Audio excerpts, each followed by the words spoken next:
Pine গাছের সারি, চারিদিকে বরফ বরফ আর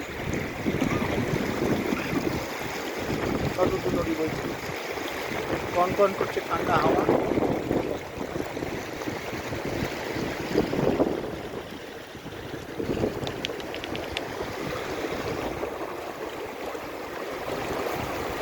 চারিদিকে পাহাড়, নিচ থেকে বয়ে চলেছে নদী।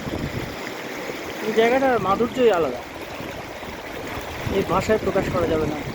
এত সুন্দর জায়গা, জায়গাটার মাধুর্য ভাষায় প্রকাশ করা যাবে না। গুলু পাথর নিয়ে খেলতে ব্যস্ত, সঙ্গীতা ছবি তুলতে ব্যস্ত, আর আমি ভিডিও করছি।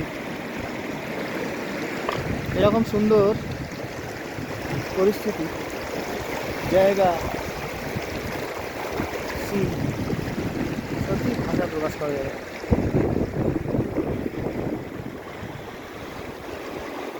মনে হয় এত দূর থেকে 2000 কিলোমিটার দূর থেকে আমরা এলাম, আসাটা সার্থক হলো। এই ছিটকুলের এই গ্রামে না আসলে, এখান থেকে এই শতদ্রু নদীর পাহাড়ের বুকে এরকম সুন্দর পরিস্থিতিতে পরিবেশে না আসলে আমাদের যাত্রাটা মনে হয় অসম্পূর্ণ থেকে যেত। সত্যি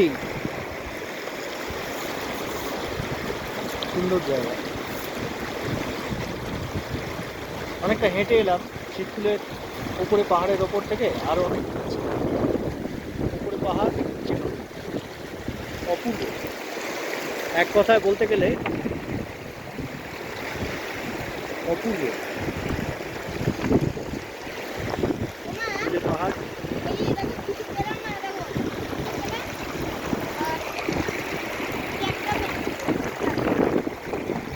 নদী বইছে,